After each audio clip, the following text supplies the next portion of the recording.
To be completely honest, I don't know that there is anything politically the Democrats can do to prevent a Donald Trump victory moving forward.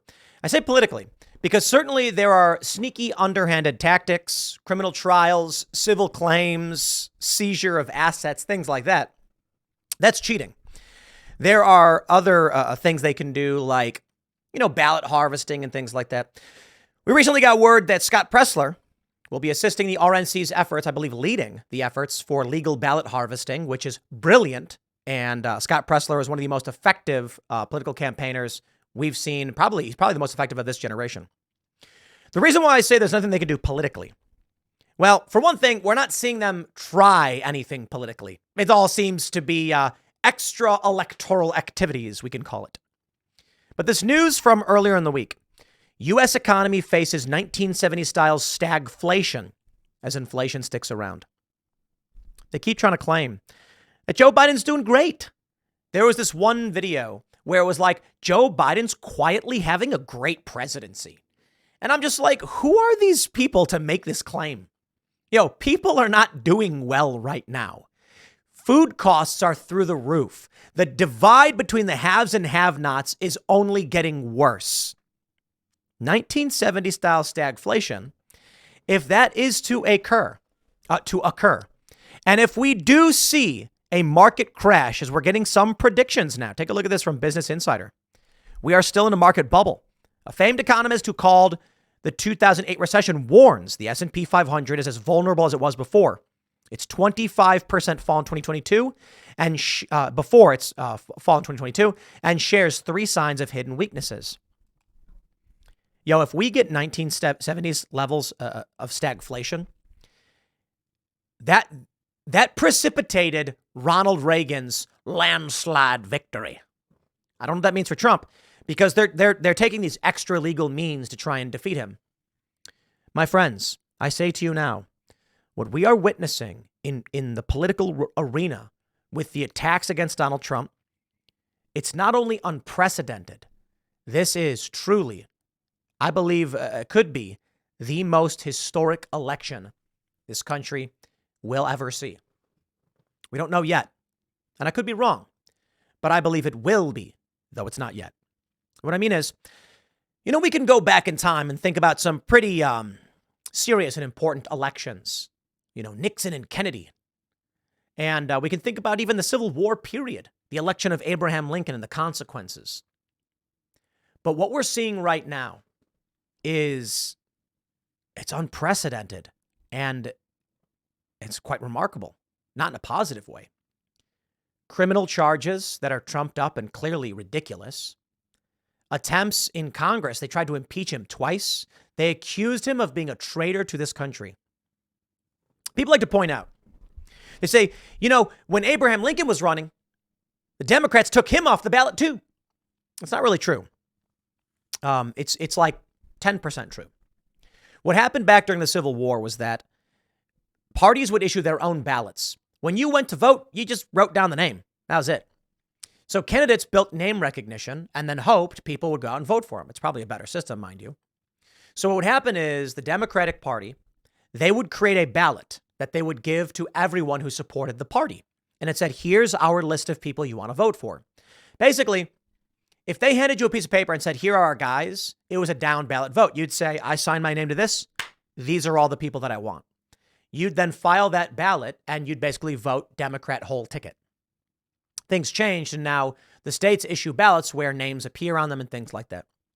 Republicans did not issue ballots for their party in these Democrat states pre-Civil War because, nobody would vote for Abraham Lincoln.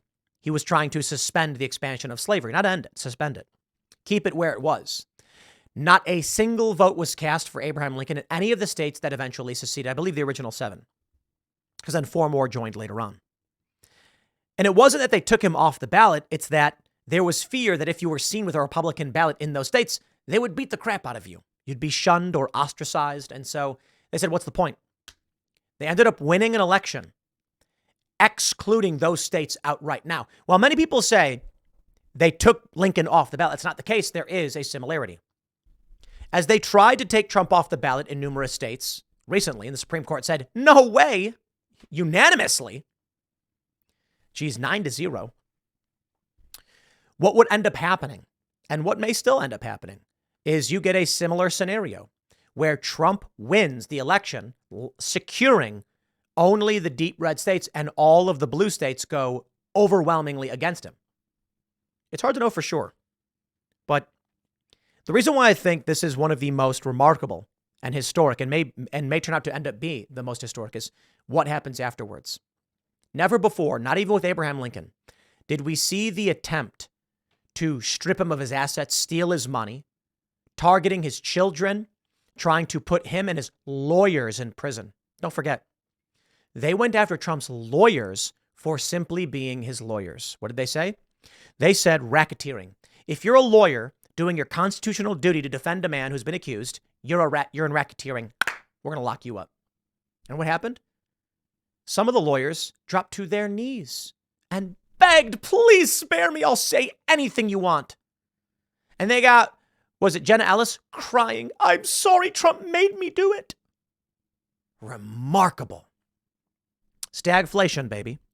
Well, let's talk about stagflation. The U.S. economy is sinking into a 1970s style dilemma where inflation sticks around but the economy cools. And investors are ignoring it at their own peril, according to a top equity strategist at Bank of America. Signs the U.S. economy is flipping from Goldilocks to stagflation have multiplied recently, according to Michael Hartnett. The shift could have serious ramifications for the stock market that many investors aren't taking seriously yet. Well, let me break down stagnant inflation for you guys, because they're not giving us a good breakdown. Stagflation is the simultaneous appearance in an economy of slow growth, high unemployment, and rising prices. That is, the economy actually is totally stagnant. People aren't working. There's no new opportunities, but the costs are still going up. That's as bad as it gets. Once thought by economists to be impossible, stagflation has occurred repeatedly in the developed world since the 1970s. Policy solutions for slow growth tend to worsen inflation and vice versa. And I think the obvious reason for it, military-industrial complex spending. You're not going to get any new jobs. You're just going to maintain the ones you already have, but you're pumping massive amounts of money printed, created digitally into the system, which results in prices going up. More importantly, the mass influx of illegal immigrants. It's no surprise. They go on to say, they do define it. Stagflation refers to simultaneously elevated inflation and weak economic growth, which bedeviled the U.S. for most of the 70s into the 80s. Goldilocks refers to when an economy is growing at a moderate pace that's not hot enough to stoke inflation. That's great. Earlier this week, investors digested two hotter than expected inflation reports. Consumer prices rose at a rate of 3.2% over the last 12 months, and the rate could accelerate to 3.6 by June. Traders are currently pricing in more than 50% probability that the Federal Reserve will cut interest rates in June for the first time since it began raising them in March 2022. And here's the worst part. If they cut interest rates, it's not going to solve the problem. It will change the problem. You need high interest rates to stop these things. You need to tell people, spend money, stop putting it away. High interest rates. Let me slow down. I'm not an economic expert.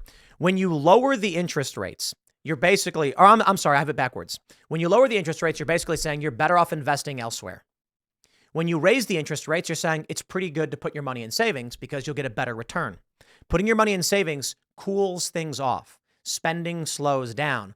But that means, especially with stagflation, people are going to suffer. They're not going to find growth. They're going to be having a hard go of it because money will not be growing. I could be getting it backwards. The point is, drastic action is needed to actually stop this, but no one wants to do it. Nobody wants to take responsibility for hardship. So instead, it's like pulling the Band-Aid off quickly. Instead of doing that, they just keep pumping out the money, printing more money, sending it to Ukraine, to Israel. Now we've got looming war with Taiwan and a whole bunch of non-citizens flooding the country. I do not see a scenario politically where the Biden administration can pull out of this one. The only thing they have left is extra electoral criminal action. Unconstitutional, untoward, dishonorable, despicable, and evil. Trump's winning. People like Trump, they want his policies. But the Democrats can't stand to lose. And they are willing to burn this country to the ground to seize power. That's why they have to be defeated this November. Unfortunately, Republicans don't have the same level of zeal. They don't even have the sweet nothings to whisper into our ears. If they came out and said, let the Democrats run amok, they look like disturbed children, and we will be the adults in the room. They're not even saying that. They're saying, we can't do anything, we're helpless. So what's the end result? I hope Trump pulls through this one because I certainly don't want to live through a period of intense stagflation. But that's where we're headed. I'll leave it there. Next segment is coming up at 1 p.m. on this channel. Thanks for hanging out, and I'll see you all then.